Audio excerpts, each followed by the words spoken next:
Sa nagdaang taon, inilatag ng administrasyon ni Pangulong Ferdinand R. Marcos Jr.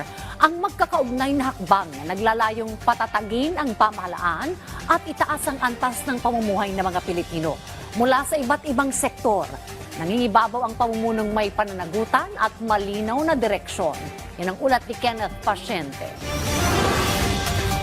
Isang taong puno ng mahahalagang hakbang sa diplomasya, reforma at paglaban sa katiwalian. Diyan sumentro ang buong taon ng administrasyon ni Pangulong Ferdinand R. Marcos Jr. Isa sa mga pangunahing advokasya ng administrasyon ang pagsusulong ng malinis at transparent na pamahalaan, partikular sa pagtugis sa mga sangkot sa maanumalyang flood control projects.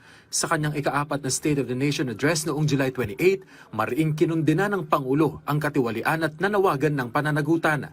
Sinundan ito ng personal na inspeksyon sa mga proyekto, paglulunsad ng sumbong sa Pangulo at DPWH Transparency Portal at ang pagpirma noong September 11 sa Executive No. 94 na lumikha sa Independent Commission for Infrastructure o ICI. Iniutos din ng Pangulo ang pagre-realign ng flood control budget para sa mga prioridad na programa.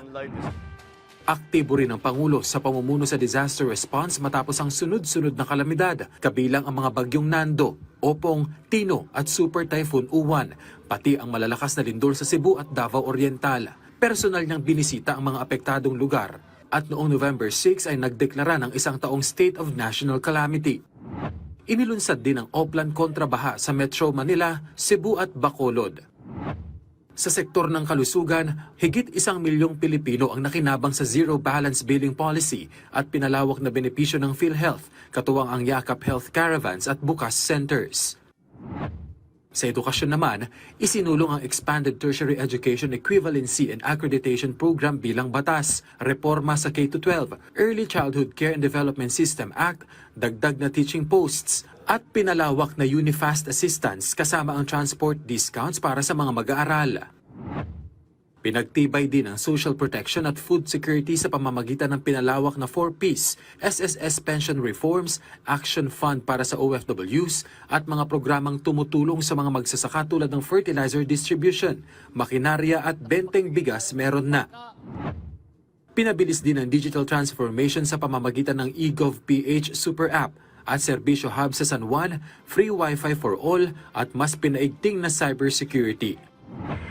Sa infrastruktura at transportasyon naman, ipinakilos ang Dalian Trains para sa MRT-3, isinagawa ang airport upgrades at San Juanico Bridge rehabilitation at isinulong ang 100% electrification ng mga kabahayan. Dinala rin ng Pangulo at ng unang ginang ang serbisyo ng pamahalaan sa mga OFW sa pamamagitan ng OFW Serbisyo Caravan sa iba't ibang lugar sa ibang bansa.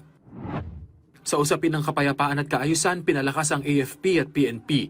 Pinaigting ang kampanya laban sa iligal na droga sa mas makataong paraan at inaprubahan ang dagdag sahod at subsistence allowance ng military at uniform personnel simula 2026. Sa larangan ng diplomasya, pinalakas ng Pangulo ang ugnayan ng Pilipinas sa pamamagitan ng mga state visit, ASEAN at APEC engagements. Opisyal ding inilunsad ang ASEAN 2026 chairship ng bansa na may temang Navigating Our Future Together na nakatuon sa kapayapaan at seguridad, kaunlaran at kapangyarihan ng mamamayan. Sa kabuuan, ipinakita ng kasalukuyang administrasyon ngayong taon ang pamumunong nakabatay sa pananagutan, katatagan at malinaw na layuning pagandahin ang araw-araw na buhay ng bawat Pilipino. Kenneth Pasyente, para sa Pambansang TV, sa Bagong Pilipinas.